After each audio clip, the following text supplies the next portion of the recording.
You're listening to Range Minded from Independence Indoor Shooting. In case you didn't know, you can now find Range Minded on iTunes and Stitcher, so please subscribe to us from wherever you get your podcasts so you can get new episodes as soon as they go up. This is episode 15, where we sit down with Bill Hanley, one of our instructors here at Independence. He also served in the Marine Corps and was in law enforcement for a very long time, so he has decades of experience and knowledge that we try to pick his brain about, specifically when it comes to training and continued education with firearms. If you've never taken a firearms training class before, this interview will convince you to sign up. As always, thanks for listening, and we hope you enjoy episode 15 of Range Minded, the Bill Hanley interview. Hello and welcome to Range Minded, episode number 15. 15 already. Yeah, we've got 15 episodes on iTunes and on Stitcher, so please subscribe. That way you can get to the episodes as soon as we release them. Yes. Usually every Sunday or Monday-ish, depending. But always once a week. I'm joined with Ricky Kasner, Steve Zimmerman, myself, Mark Long, and we have a special guest today. A special guest. Not very special. One of our awesome instructors here at Independence Indoor Shooting, Bill Hanley. Hello. Hello, welcome to the podcast. Well, thank you. We wanted to focus on training today. We haven't really done a full episode on training. Right. And we thought, what better way than to have an instructor with us. A professional. Who has done a little bit of training here and there. We use that word professional very loosely, please. I can actually personally attest to how great of an instructor you are, Bill. I took an intermediate pistol class a couple weeks ago. And I want to say I was at the competition yesterday, and you helped me change my grip just a little bit. And I outshot John. That's saying a lot. And I outshot Scott, the two best shooters in the competitions. That's because I wasn't there. It's funny, true. The evaluation you wrote and gave to Ricky didn't reflect that at all. Yeah, no, it's. I really enjoyed the instruction that you give. It's clear, concise, with just enough repetition to keep it in your head. Yeah, because it would be bad if it was vague and kind of murky when you're dealing with firearms, wouldn't it? Yeah. That would be a bad thing. Really beats the alternative. So. Right, yeah. Well, let's start at the beginning. How did you get involved with instructing and doing firearms training? It went back to the Marine Corps. I spent 4 years in the Marine Corps and a little more than 27 years on the job as a police officer. And in the Marine Corps, I was a machine gunner, which is great. 0331, you don't have to be really super exact. You know, it's Marine, take the hill, take it where, sir, and spray it with bullets. You know, it wasn't. But the Marine Corps taught me how to instruct. And I would go on to get a bachelor's degree in adult education, and specifically how to teach adults. Because, teaching a 20-something-year-old in class is different than teaching a 7-year-old. In some cases. In some cases, depending on the adult. Right. And then in law enforcement, I got the opportunity to go to a host of different... Well, I'll be real honest with you. What we used to do is we used to go out and give a hand with the FBI when they were doing the basic academy class. And... back then, the FBI would come in and teach basic firearms to the academy classes for free. And they don't do that anymore. So we would go out and help as range safety officers, because you'd have an academy class of 100 people and 2 FBI agents running it. And we got to know, at that time, his name was Ron Fagalti. He was a field agent out of the FBI office in Los Angeles, and just a former Marine, so we had a lot in common. And a pretty salty character. And from him and watching him, I learned through just kind of mentoring quite a bit about how to teach. And he paid us an ammo. We could shoot all we wanted. So we got some hands-on instruction. And then from that, I ended up in at Gunsight under Jeff Cooper. The legendary Jeff Cooper. Yeah. The legendary Jeff Cooper, yeah. Jeff was still running... Gunsight, the American Pistol Institute at the time. And then I went back a second time shortly after Jeff left. And from that, there's just been a host of firearms classes, the FBI firearms instruction course, which was excellent. I went to H&K's USP pistol course, and they have a week of just the USP pistol and then a week on how to teach. So HK several years ago now. As I look at the calendar, it's been a little longer than I care to remember. Anyway, they used to teach really well. And then I try to keep that training up on a pretty regular basis. Most recently has been Dave Spalding's classes with handgun combatives, who I think flat out is probably one of the most... Jeff Cooper of 30 years ago, Dave Spalding today, when it comes to teaching and using a pistol, he's today's Jeff Cooper. So that and a host of other classes associated with police shotgun, pistol, bolt-action rifle, those kind of things. Very cool. Yeah. And so you've been teaching for almost 3 decades then? Boy, when you say it like that. I don't think it's been quite that long, but it's been a little while, on and off. It wasn't my primary job. It was my secondary job. I was a police investigator and detective for the bulk of my career.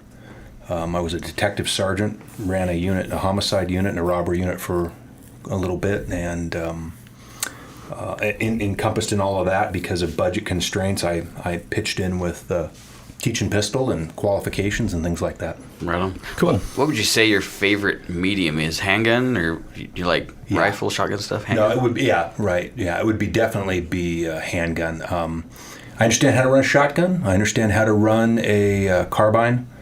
I understand how to run a bolt-action rifle pretty good. But teaching-wise, I stick just to pistol because it's. I think I can do it better than others. If you want a handgun instructor, I can probably take care of you. If you want a AR instructor, probably best to go find someone that uses that on a pretty regular basis. Sure. So, how would you say that your experience in law enforcement has helped with your education and training as an instructor? I think. Part of the job that I had for quite a while was investigating a variety of shootings, both officer-involved shootings as well as crimes, and as well as justifiable shootings. So there's a real-world application for what actually takes place in a gunfight. And so what you see in the movies, I just give you a clue here, just a little, that's not real. People get... injured with firearms all the time, and they continue in the fight. And so the idea that you're going to stand there like some Old West, two guys looking at each other and some music in the background and the tumbleweed goes and everyone draws and goes, that's just not what it is. Well, so when my understanding is it only happened at noon. That's right. Only at noon, and there was always dust on the street. And after that, it didn't matter. It didn't matter. Absolutely right. So the bad guys don't come out at night. Right, the bad guys don't come out at night. And the truth be told, the majority of shootings occur at night, and the majority of gunplay happens while both parties are moving. Very few people stand on their hind heels and present a pistol and solve problems. Most people are running for cover and going for it.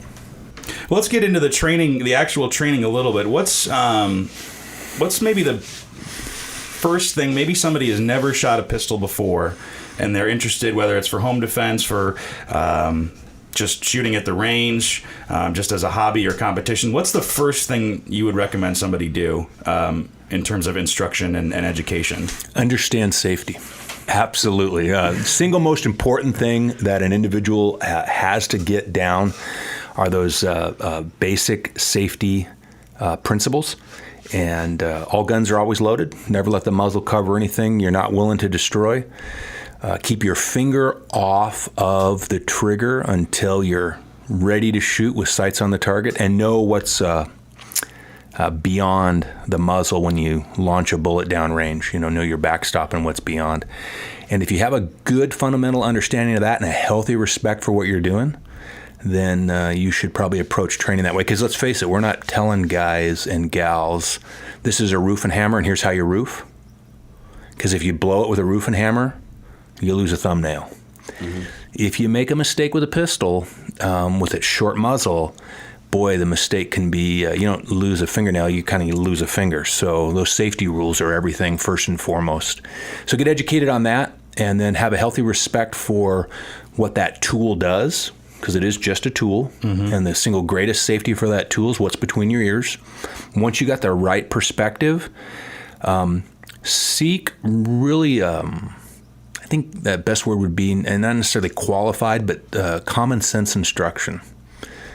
You can get on the internet today and see a lot of stuff that's not common sense, right? Well, and so that brings me to a question as far as what should people be looking for before they invest in a specific trainer? So you went out and you reached out to these other trainers at Gunsight and other places. What do you look for in a trainer or a training regimen? What are your key things that you look for? I think real-world experience first and foremost. You look at someone like Jeff Cooper, was a colonel in the Marine Corps, and basically revolutionized the way in which we use the pistol. He went from one-handed shooting. He introduced, in a collaboration, of course, the modern technique of the pistol, 2 hands on the gun, that kind of old-fashioned isometric push-pull. But he came by that through real-world application and how to use that pistol effectively as a fighting tool. You take someone like Dave Spalding, hundreds and hundreds and hundreds of interviews of actual people who have done gunfights, from trench warfare in World War I through modern law enforcement. So here's some people that actually use that piece of gear. And not that I'm downplaying anything to do with competition, but it is a tool that was used for its actual application and maybe also used in competition a little bit. Mm-hmm. I think I like Ernie Langdon. Ernie Langdon, great combination. There's a United States Marine who understood how to use that pistol and then said, hey, I can do better with this in competition. Took a service-grade pistol and won a bunch of competitions on the top end. So when I look at these individuals, I'm going to look at their resume. And I'm not going to be real inclined to, let's just say it, believe someone who's broadcasting their knowledge from their mom's basement over the internet. Mm-hmm. I want to know they've actually used it, got out there, and put some street time on with it. Yeah. So they've got some legitimate credentials. And we've got an industry right now in training where it is flooded with people that think they're qualified because they've watched 1 or 2 YouTube videos and had a single NRA class. Yeah. And that signs them off. Mm-hmm. Yeah, they just like to regurgitate whatever information they see or watch, and that's it. And they think they got it. Yeah, and that's got to be kind of a barrier when you start training. And with some folks is that they've seen a lot of stuff on YouTube. Maybe they're a little resistant or they've already got bad habits from just watching YouTube or anything like that. But what do you think the difference is between seeing something on a video online and actually getting real-world instruction? The difference between reading it in a book and actually smelling it. You know what I mean? Yeah. You can read it, and that's cool, but when you come out and try to put those things into an application, let's face it, we teach here, and the folks that come through here, we're really blessed. The folks that come through this store and come through the academy associated with this store usually have a really good open mind. Mm-hmm. I've yet to run across anybody that's just been, nope, my way or the highway. They're here because they honestly want to understand how to use that piece of gear. So they're really open-minded, they've got a good attitude about it, and they come in, even some experienced shooters we've had come through the door are willing to say, okay, what can you teach me? That's everything. The closed-door folks, you run across them occasionally. Sure. I quite frankly have seen them in other training classes and other spots other than here. But if you think you know it all, there's no reason for you to take a class. Well, you probably shouldn't even be handling a firearm if you think you know it all. Yeah. That is one thing I've noticed about our customer base. I've worked in other ranges and I've helped teach classes in other even inside the state. And in those places, I've noticed I'm a retired officer, or I was a Marine, or I was Army, I know everything. And there's an immediate barrier that they already know everything. But there's something about this area, this Boise Valley, that people seem to be way more receptive and more eager to learn. And I'm not sure why, honestly. No, that's absolutely true. The folks that are coming through the door, that are signing up, spending good money, mm-hmm. they're in the seats. They're ready to go. They're in the seats. They're sitting on the edge of the seat, and they're ready to train. And then when we actually get out on the range, they're really safety conscious. and yet they're willing to understand the fundamentals of how to use that piece of equipment, whatever it is. Yep. And boy, they're knocking it out of the park. We have some fun out here. It's a good group of people. There's a lot of laughter. There's a lot of good times, all safe. And we just did a couples class. When was that, Ricky? 2 weeks ago? Yeah, something like that. And it was husbands and wives, or and we kind of paired it off where the women shot against the men. And it was hysterically fun to watch. And, of course, the women shot better than the guys did because... they do. Well, and they, we're kind of lungheads. They listen a little better. So it was a lot of fun. Yeah, they're better learners. And it was a lot of fun. We had a good time. So folks that show up here, they're looking to have fun, but they also want to learn. So yeah, in my limited RSO experience, because I've RSO'd a couple of classes for you, and it's pretty amazing to see folks who have maybe never handled a firearm before, or maybe once or twice in their entire lives, and to see them putting significant holes on paper after just an hour or two of trigger time. It is very impressive to see. We get people after just a couple hours can hit the same hole a couple of times, back at 400 yards. With no, standing on their heads. Standing on their heads. Yeah. No, that's 7-10 yards. We get them where they're easily staying in the bullseye. So that's a credit to their willingness to learn. Mm-hmm. And it's what a great confidence booster for those that may have, I guess they're really green at I don't want to say a sport because it's not really a sport when it comes to training, but once the difference between going into the class and leaving the class, how much confidence they gain. At their ability. They understand a little bit more about the tool and how to use it. Yeah, and I think you're right. I think it is a sport, though, because we run the gamut. We got people that just want to be able to safely bounce that empty Pepsi can around the campsite and show their grandkids how to do that. And we love those folks that show up, and that's what they want to do. They want that .22 pistol. That's what they want to do, and then we get everyone in between all the way up to that person that's really thinking about taking that enhanced concealed carry class. They've really got a defensive mindset, and everyone in between. And so we get folks that show up that have never shot before. First time they've ever pulled the trigger is here. And we get folks that have been shooting for a year, 10 years. Some guys that haven't touched it for a while just need to be brushed up a little bit. So it's a good combination. One thing I've been impressed by you and by our other instructors is that you guys, and this is the reason you guys are working here, is because you have that humble attitude. When you don't have to sit there and share your war stories. And I've always been, those people that share, they're always constantly going on their war stories. Obviously, there's sometimes you do need to help the students understand the application of this in the real world or the thing that you're talking about. But you don't have to go on and on about your battles that you've been in. Try to give you credit. Or credibility. The goal is not about it being about the instructor. The goal is about it being about the student. Mm-hmm. And when the student walks out of here happy, more educated, safer, and more competent with that piece of equipment they chose to bring to class, well, that's what we're here for. If you want to listen to a bunch of war stories, log into the internet and listen. But if you want to understand how to use a piece of gear that you got as a gift or you haven't dusted out of the drawer for a little while, hey, come on down and we'll do our best. And the other instructors we've got, Leroy and Jim, phenomenal instructors that bring just a wealth of experience. Jim Love with Idaho State Police, retired. He ran the firearms training unit for him. Mm-hmm. The guy is phenomenal. I have learned things from Jim. I've sat through his classes on purpose. And he brings his own style and how to teach, and that connects with someone. And then you turn around and take someone like Leroy, who's retired from Boise PD, did a whole bunch of stuff. He does a carbine class, AR class, where I talked to some of the students after the fact who want to learn how to safely use that piece of gear. Phenomenal instructor. Just great group of people all the way around.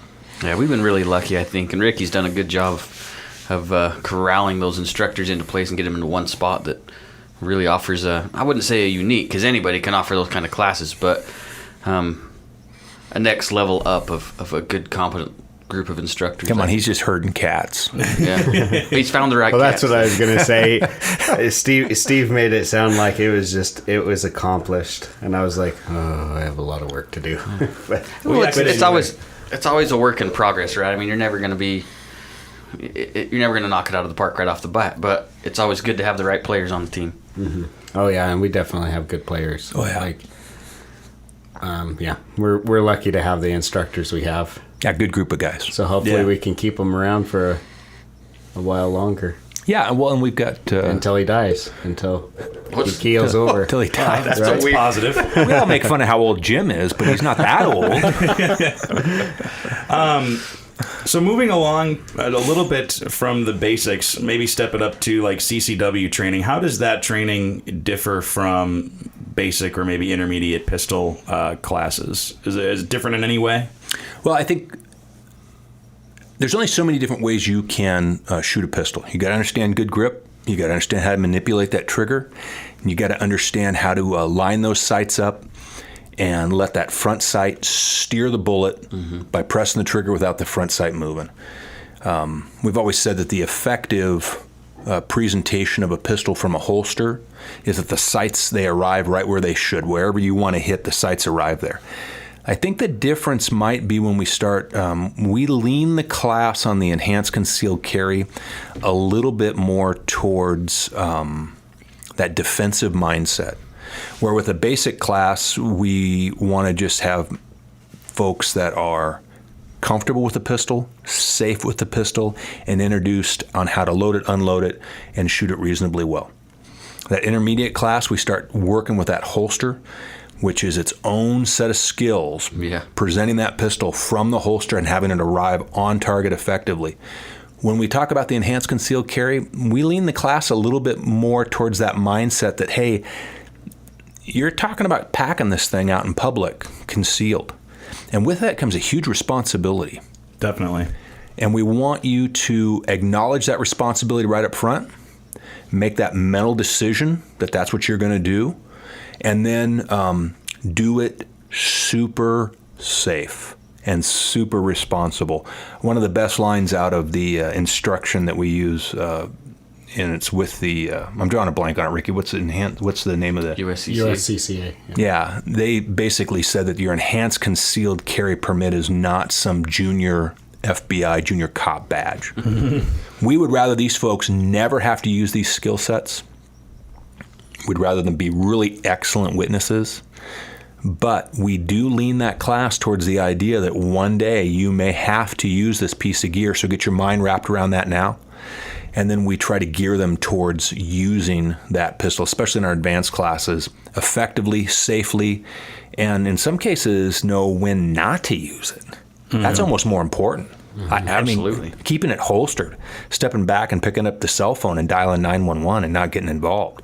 Huge part of the discussion as well, because it's about the reasonable carry of it. Because let's face it, just one person acting like a nut with a, carry permit, it labels a host of people, and we just don't need that. Yeah, we've talked about that point in a couple of previous episodes. I think in almost every episode we usually hammer it home that, a pistol is literally the last resort. It's like, in fear for your life. Yeah. And we've talked about how carrying a firearm or being a firearms enthusiast, you are a representative of the firearms community at large. Well, and understand something too, that the prosecutor's office in the Valley, they're probably going to look at you a little bit different because you now have a tool with you that gives you a option that's much different than just the average citizen. So you're going to be held to a higher standard whether you like it or not. And I know this from my time working with a prosecutor's office that they're going to look at your training, they're going to look at your experience. And if you went out to the desert, had some classes, shot 40 rounds at a rock, and you think that makes you qualified, that might be problematic down the line. So what we like to leave folks with is you came here, you had a qualification course, you had a defined curriculum. We ask them to, I'm amazed at how many people carry a firearm concealed, but they don't carry some additional kind of insurance for how to take care of a situation, God forbid, where they may have to litigate their use of that pistol in the defense of their own lives or somebody else's. So we run the gamut on making them think about the real use of that from start to finish. And I'm not going to lie, that was one of my concerns about constitutional carry, that now we have all these people that say, hey, it's my right, and now the state says, yeah, I can carry whenever I want, wherever I want, and they don't get any kind of background or knowledge or understanding or even think about what happens after the fact, and they just carry because they can.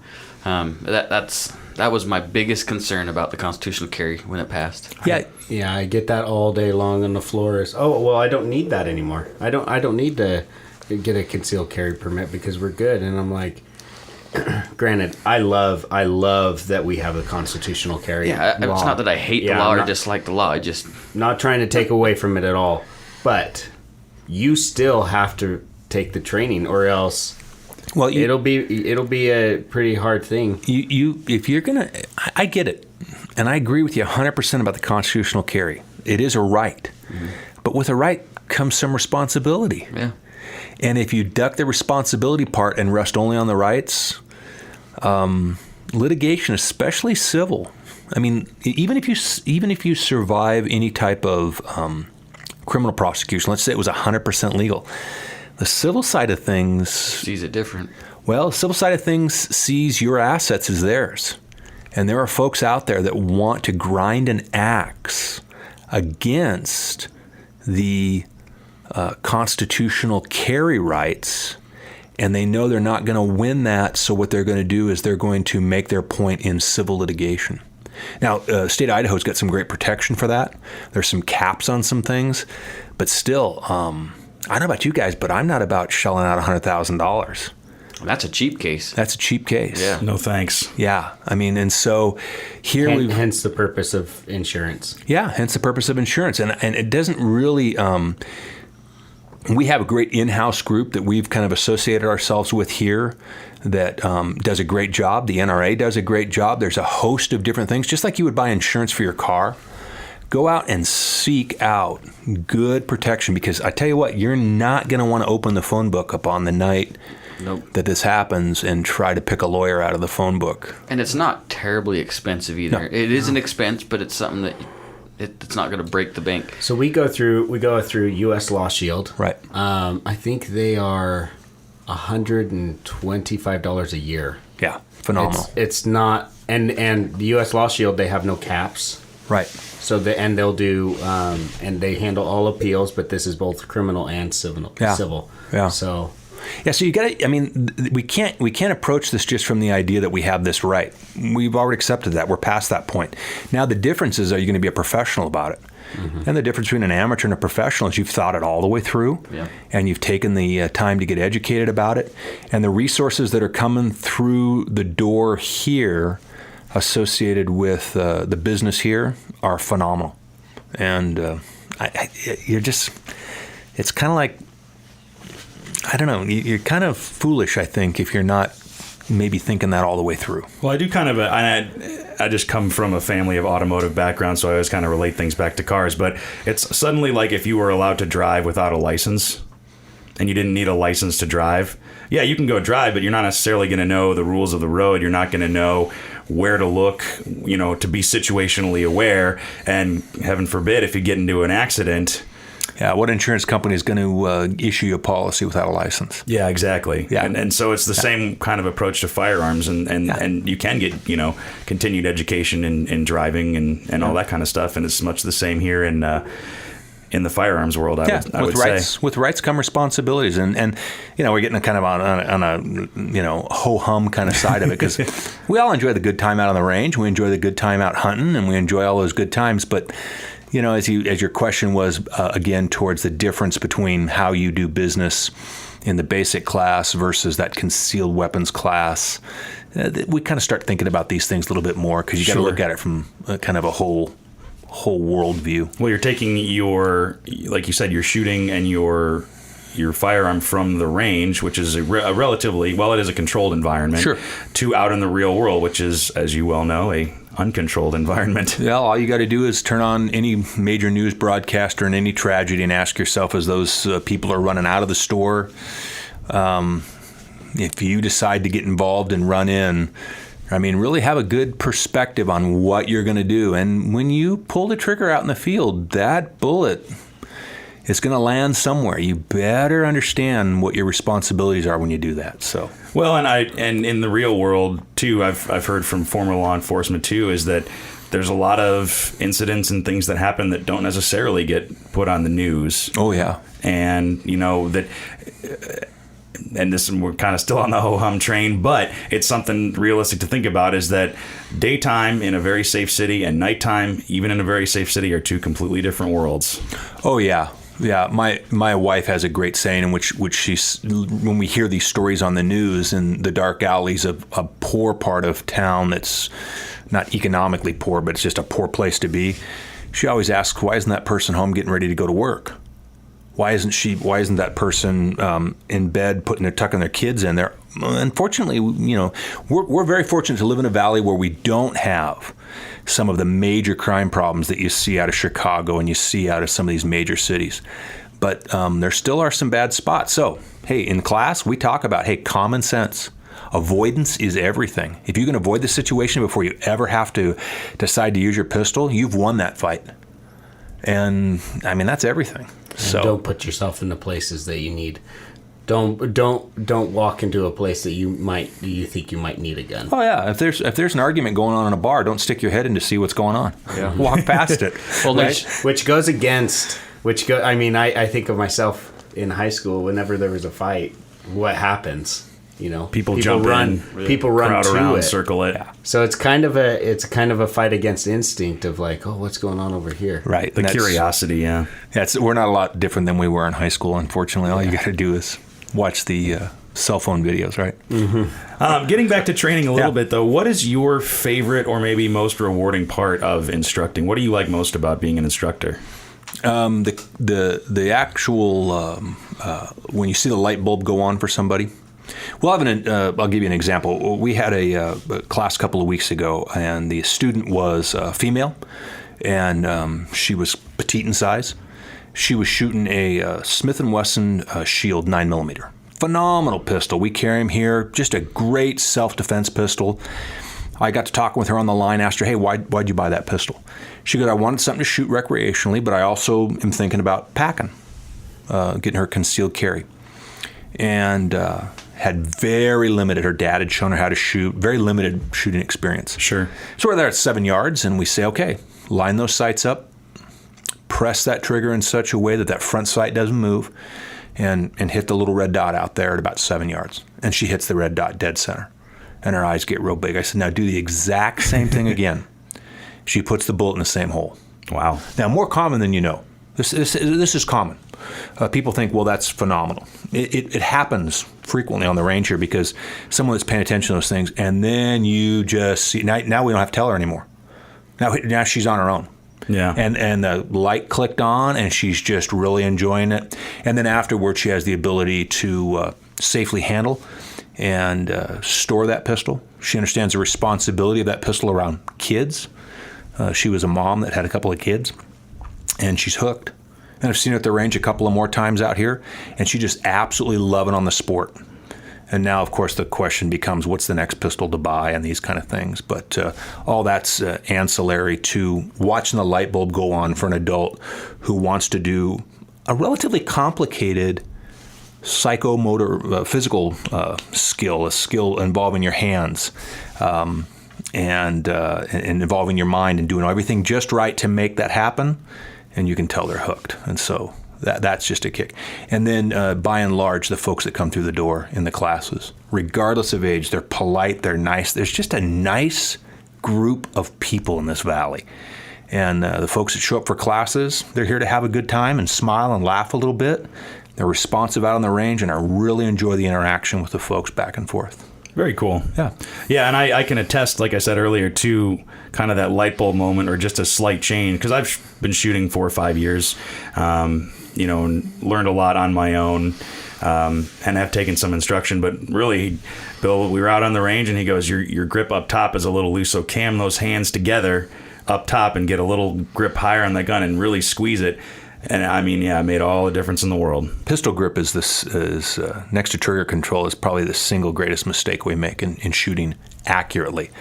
That low left with Glock, when you shoot a Glock and you've got people that are low left shooters, they're just not holding the pistol right. Mm-hmm. And when you can just say, hey, this is the way you should hold that pistol, this is what you should do to cure that problem, take those hands and roll them together up on the top, then all of a sudden the shot goes from low left to maybe just a little bit low but dead center. Yep. And that's something you don't get from YouTube. That's like an example of the book versus tasting it, like you mentioned earlier. Yeah, application. You could watch that stuff all day long on YouTube, but feeling. So Bill will actually come around, and he did this with you. Mm-hmm. He'll actually come around and grab your hands and physically manipulate your hands. You didn't just say we were holding hands on the range, did you? He was gripping the backside. I didn't say your fingers were entwined in one another, but. Yeah, our fingers weren't intertwined. We're just friends. We're just friends. That's right. But no, you get that the physical and you get somebody else watching you, first of all, to see what you're doing. And you do get that kind of physical change because you do also do this thing where you shake hands with somebody as an example of proper grip, and you bring that second hand over. And it's something that people can relate to. And I think there are a lot of light bulb moments when you do that too. Yeah. But you can't, like you said, get that from a YouTube video. Yeah, you've got to make people. You got to make people feel it. You got to make people kind of taste it a little bit, and you got to make people understand it in such a way that they remember it. And everyone remembers how to shake hands. Everyone's had that kind of limp handshake from that person, and you just went, that doesn't feel right, right? And so when you use something that's an everyday occurrence, and you make it applicable to the one of the fundamentals of marksmanship, it kind of sticks. Yeah. So, yeah.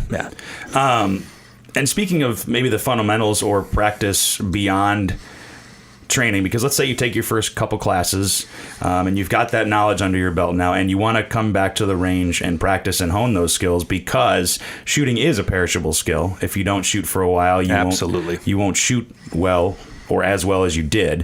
What are some things that folks can do to have some perfect practice on the range? Well, I think two things. At home safely, ammunition in a separate room, the gun pointed at something that, should you have a negligent discharge, mind I said negligent, not accidental, because if you're behind the pistol, you're responsible for it, and if the gun goes off, you're responsible for it, so it's negligence. But in a safe environment, dry fire at home. Dry fire, that ability to press that trigger without that front sight moving is everything. Mm-hmm. Is everything, because that front sight steers the gun. So if you can get where you can press that trigger successfully and the front sight doesn't move, you're good. And then when you come to the range, here's what I would tell people. We all enjoy coming to the range. You got a 50-round box, you load up 3 magazines, and 10 minutes later you're done. And everyone enjoys that. So keep doing that. Enjoy that. Have a good time with that. That's fun. But take another 50 rounds and get a dedicated practice session that you religiously will do. I'll give you an example.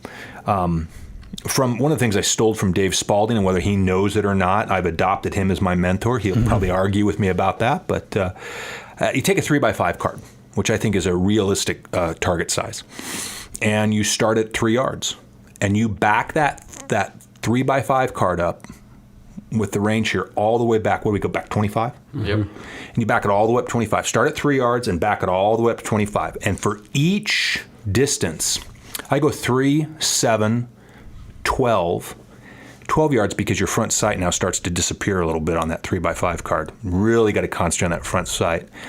After 12, I go to 15, then go to 20, and then go to 25. 3 rounds for each one of those distances on that 3x5 card.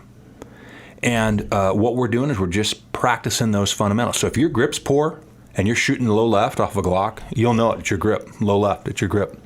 If you look at that 3x5 card and it's a shotgun pattern out there, you're not focusing on the front sight. If everything's right there, but it's all low at 6 o'clock, you're smashing, you're jabbing, you're jamming that trigger.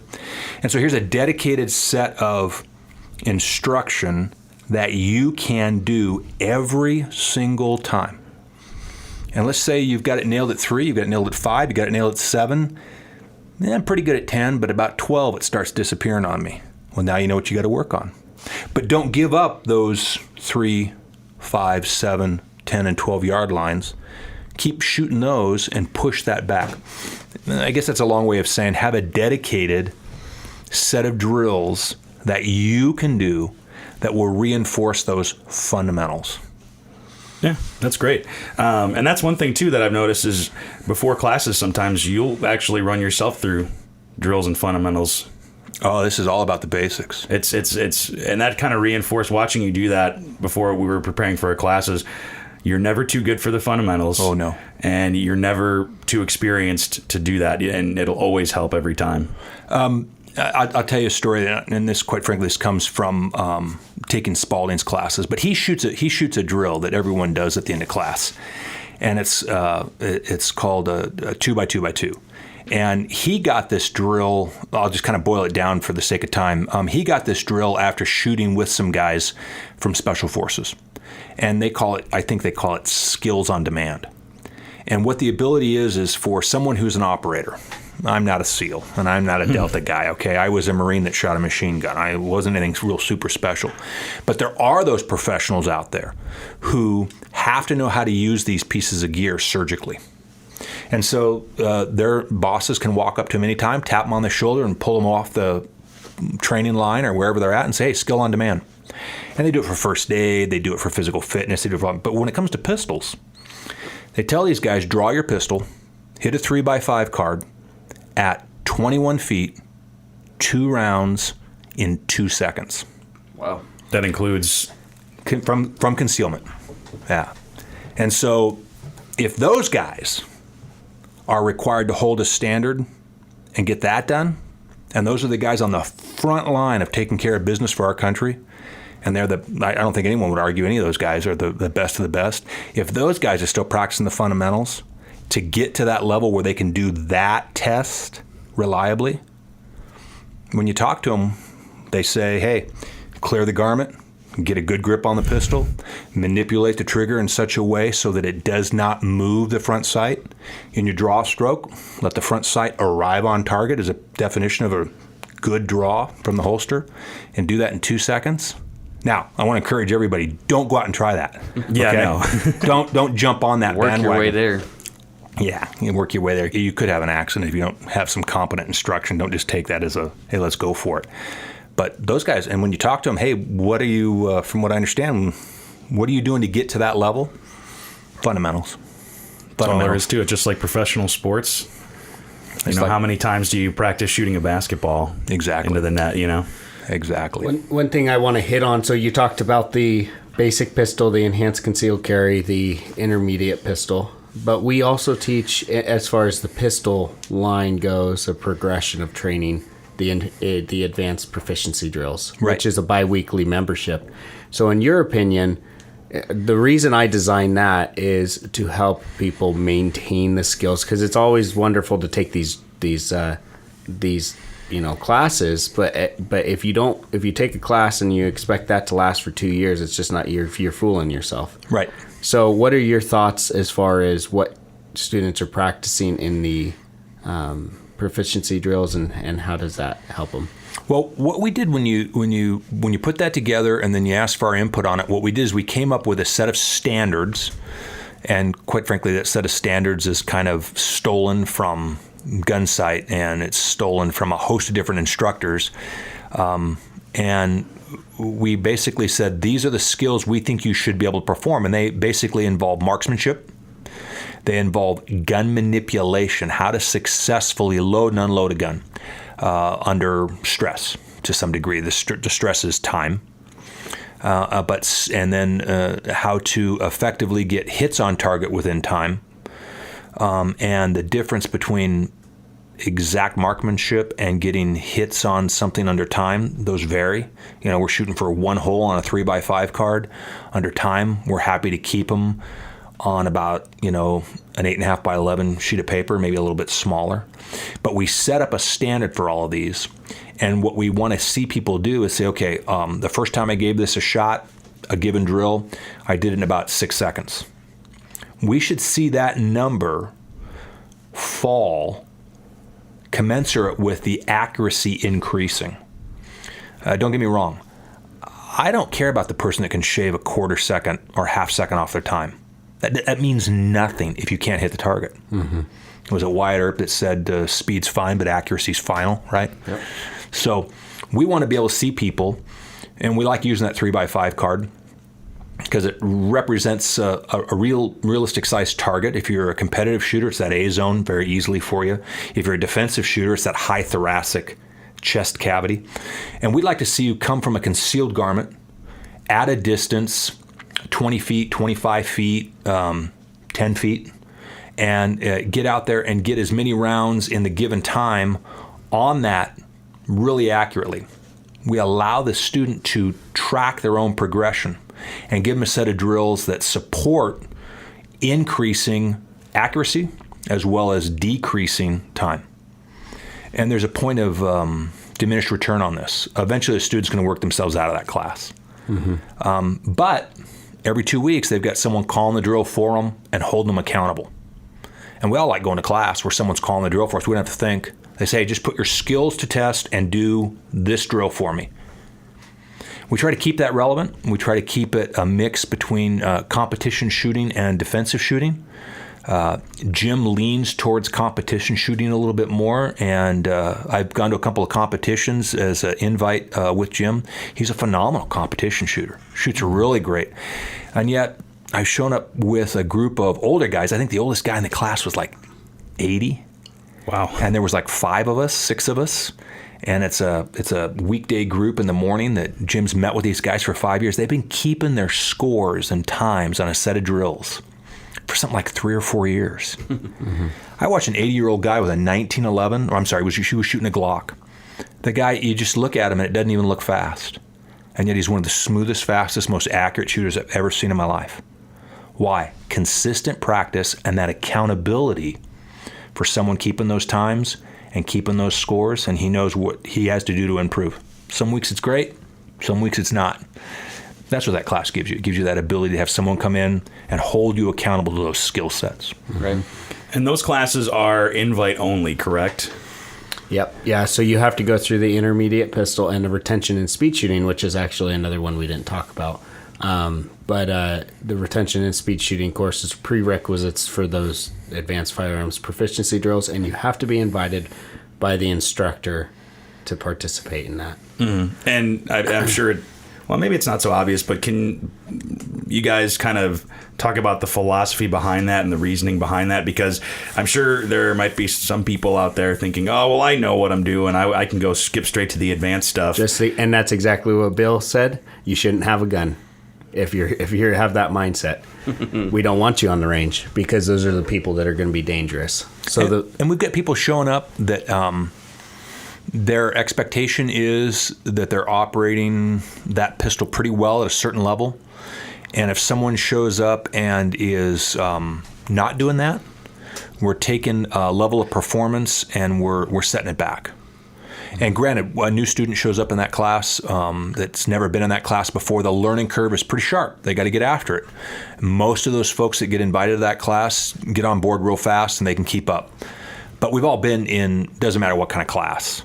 If there's 1 or 2 or 3 individuals that are operating at about a 6 and everyone else is operating at about a 9 on a scale of 1 to 10, those folks at a 6 are kind of dragging that class down. These folks are dedicating some time. They've made an investment in some money. They've made an investment in equipment. They've made an investment in ammunition.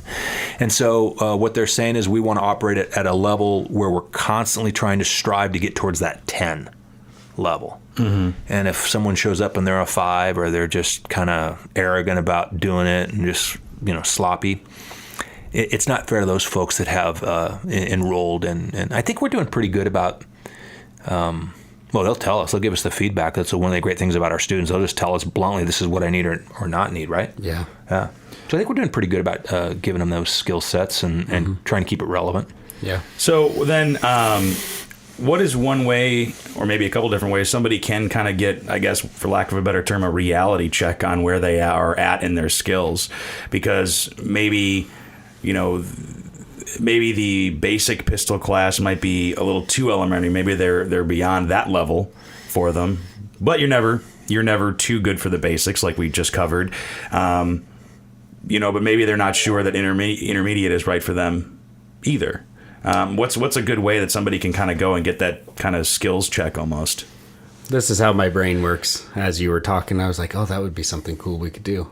But actually, I'm thinking, and I'm trying to think in my head how we would do it, but we could form more of a diagnostic. I have formed already to where people could test out of the prerequisites if they do feel that they already possess the skills necessary to get into the proficiency drills. At that point, they would come with Bill or Jim, and they would have a private lesson for 2 hours. And Jim or Bill would give the yay or nay on whether or not they can, but then they would give the recommendation on what class they should take to get to that level. But we could offer, I'm trying to think of how we would do it, but we could offer more of a diagnostic course. We've had some students that have shown up that have took part in Practical Pistol Shooting Association and a host of other, they've just been shooting for a while. And so they're kind of just a little bit of instruction, kind of a little bit of understanding of where they are with their skill sets, most importantly, where they are with their safety. Mm-hmm. And then, they can slide right in there. I think if you wanted to have a baseline, if you took a standard bullseye target and ran it out there at 15 yards, and you could keep them in the 10 ring 18 out of 20 shots, we know your fundamentals are well enough probably in the accuracy department that's not going to be an issue.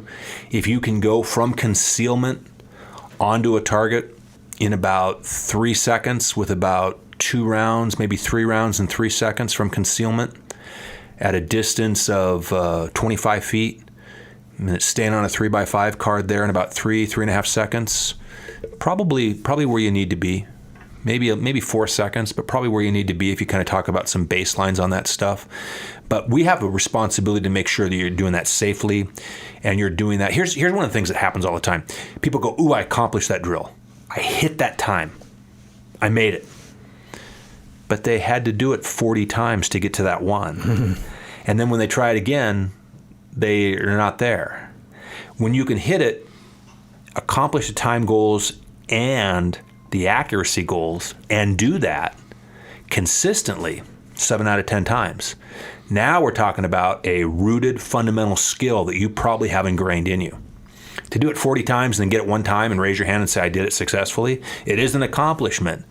But doing it successfully repeatedly is what we're looking at. Yeah, it's kind of like you've done it, now do it again. Yeah, right. The guy that can throw a strike once never makes it to the big leagues, right? Yeah, the guy that can exactly. throw strikes 8 out of 10 times, yeah, that's the guy that makes it to the big leagues. Yeah. Very Not cool. that we're the big leagues by any stretch of the imagination.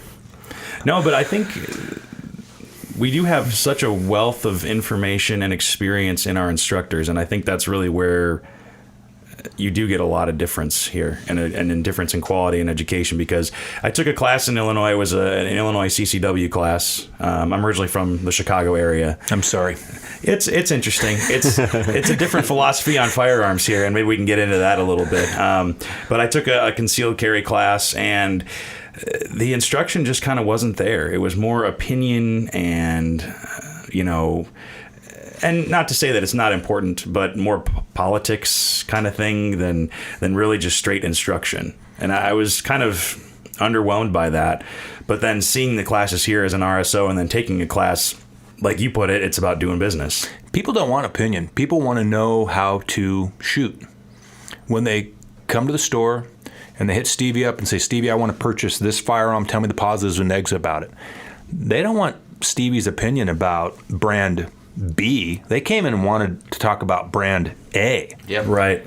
And so when they come here for firearms instruction, from what I've seen from our instructors, we're going to give you firearms instruction that's going to get the goal accomplished of each class. And each class is set out real simply. The basic class, make you a safe shooter. Pretty simple. Make you a safe shooter. Can teach you how to shoot. We're going to make you safe. The next class, we're going to teach you how to manipulate the firearm safely and present it from the holster. How to load it, unload it, and get it out of the holster and get it on target.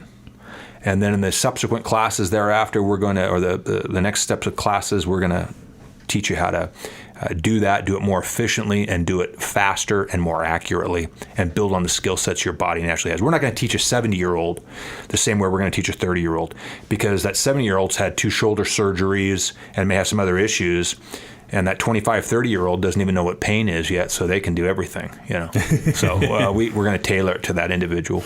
Yeah, well, that's funny you mentioned that about Steve, because he is full of opinions. Yeah. I am full of opinions. And proud of it. So I ain't scared to say it. Well, from one former resident of a huge major city to another, just curious, what is your opinion on kind of the philosophy or the role of firearms and the attitude towards firearms here in Idaho versus California? I think California is broken in the way they look at firearms. They're attacking an object that has no life, no soul, and if it sat there on the table, contrary to popular belief in California, they don't jump up off the table and do their own business. It is the individual behind it. What I really appreciate about Idaho, and one of the things that drew me to the state, and trust me, I know, he's a Californian. I don't want to change anything here. I absolutely love the way in which we approach personal responsibility as it applies to almost everything, including firearms here. And that's everything. The little gray cells between your 2 ears, that brain housing group, is the single most applicable thing when using firearms. Idaho respects that. And I wish some of these larger states, and it's not just California, I wish some of these larger metropolitan cities and states would go back to the accountability associated with these things for the individual, not the piece of equipment. Look at what's going on in London right now. In London right now, they've stopped selling knives. Yeah, they've banned knives. Yeah, because they're being used in crimes. Well, what if someone starts using a spoon? Yeah. And the next thing they start using is a fork. No one's going to eat. It's going to be a bunch of cavemen over there with hands eating. It's ridiculous. It's not the object, it's the individual. And I really appreciate the way this state still holds the individual accountable for their actions. Some of these other larger cities are given excuses for it. And that's problematic in all walks of life, not just firearms. Well, and to your point, where people are going to attack each other, I'm sure, as you've seen, with whatever they have at hand, whether that's a firearm, a knife, a spoon, a blunt object, it doesn't really matter. Like you said, it's the intent behind the action. 31 years of watching how people function, having worked a number of criminal cases, it doesn't matter what tool's there. If someone's mad enough and irrational enough, they're going to pick that tool up and do harm with it. And, well, look at cars. We're driving cars into groups of people now because people are thinking that's the tool. So, boy, let's outlaw cars. Hey, get rid of Ford, right? Yeah. No, come on. See how well that goes. Yeah. So Idaho's got it wired. They've just reinforced some of the laws that give you the Castle Doctrine, the ability to stand your ground, some of these things. They've done it in a common sense way that really reinforces the individual who is law-abiding's rights versus the rights of someone who's decided to break the law and come after you. So this state has got it wired, and boy, I hope nothing changes here. Yeah, it's a great state. I mean, the big things that I noticed were, and I've talked about this a little bit before, where I didn't really want to talk to people about firearms in Illinois because it was just kind of stigmatized, for lack of a better term. You know, people almost look at you differently. Right.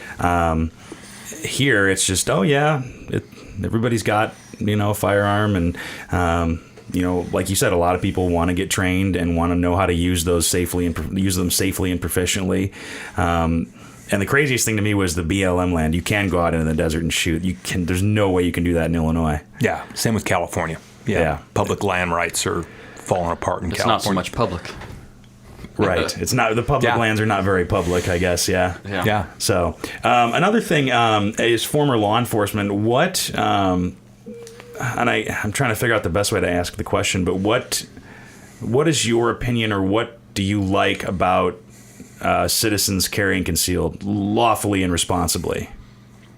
I'll just fall back to what Cooper said years ago: an armed society is a polite society. And that sounds provocative, but it's not meant to be.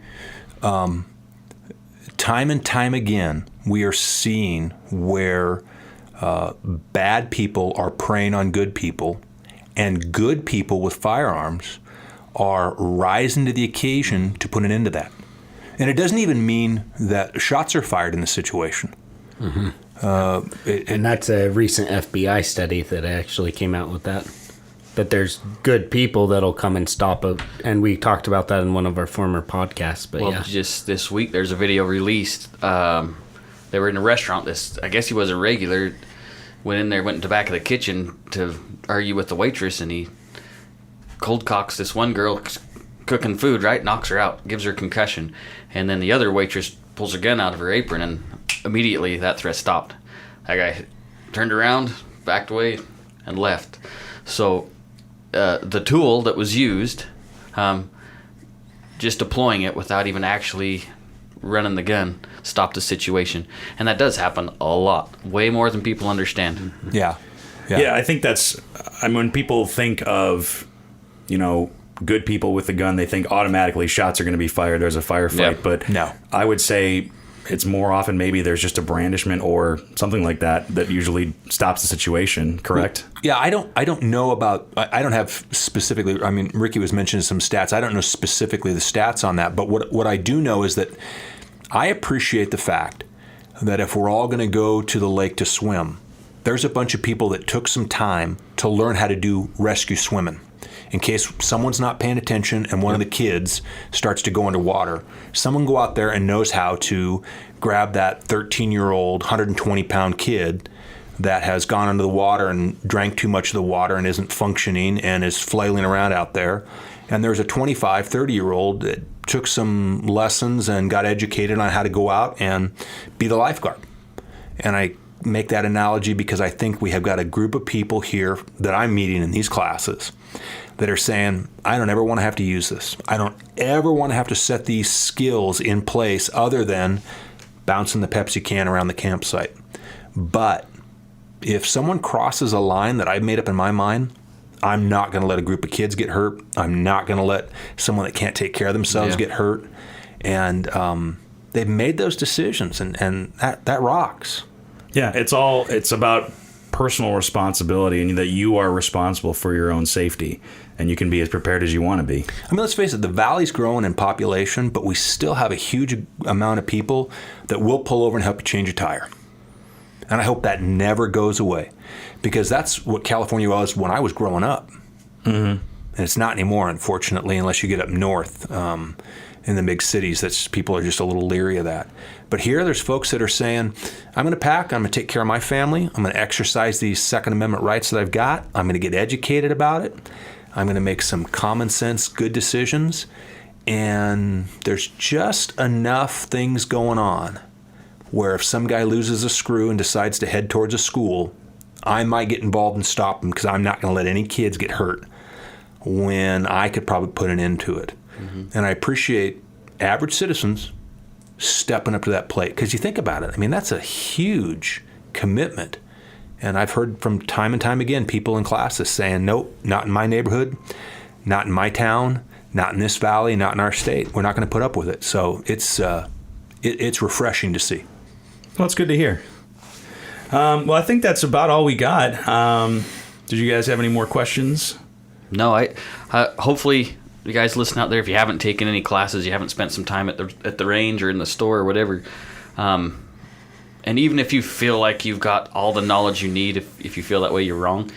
Come in and take some classes. I don't mean that to be demeaning to the listeners or anything, but firearms training, it never stops, right? It's one a class pursuit. is, you need to keep that edge, that skill set sharp, and even if you take a basic class again, you always learn something. And if you've taken classes here, please come back and give us some feedback again. Yeah, absolutely. We take that evaluation that we ask you to do at the end of class. We've changed and tweaked some classes from it already. But if you get some innovative ideas, hit Ricky up, hit me up, and we'll see what we can't do to better serve the customer base that needs that kind of education. Mm-hmm. Yeah, and one thing I'll say about training, too, is that a lot of people talk about gear. You know, we're all pretty much gearheads. We like to talk about, what the new thing is or what to change or whatever. But I think the biggest ROI on investing your money into firearms is in training. Yeah.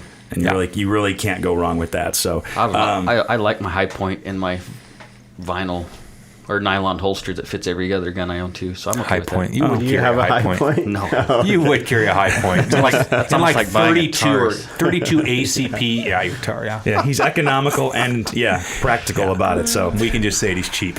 We're saving all the Frugal. put downs. Frugal. For I the prefer end. the term frugal. Frugal. So, Bill, thank you so much for Thank you. waking up early. And if you have a question for Bill, Steve, Ricky, or myself, podcast at iishooting.com is the email, or you can send us a Facebook message at Independence Indoor Shooting. Again, we are on iTunes and Stitcher too, so make sure you subscribe there, get the latest from us. And if you have any feedback, ideas for the show, or anything like that, let us know. And thank you to the listener that brought Bill on or requested to have Bill or Jim come. Oh, yeah, that's right. Because that's why Bill is here.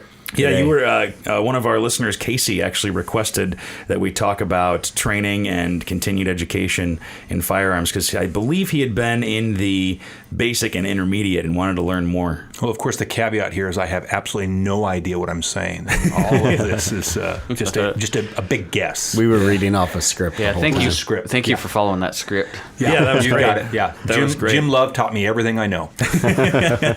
Cool. Well, thank you again for listening. Thank you, Bill. Thanks, and guys. Thank you. We will talk to you next time. See ya. Thanks for listening to Range Minded. If you've got a comment, question, idea for the show, or any feedback, send us an email to podcast@iishooting.com or send us a message on our Facebook page. Just search Independence Indoor Shooting. Again, thanks for listening to Range Minded. We'll see you next time.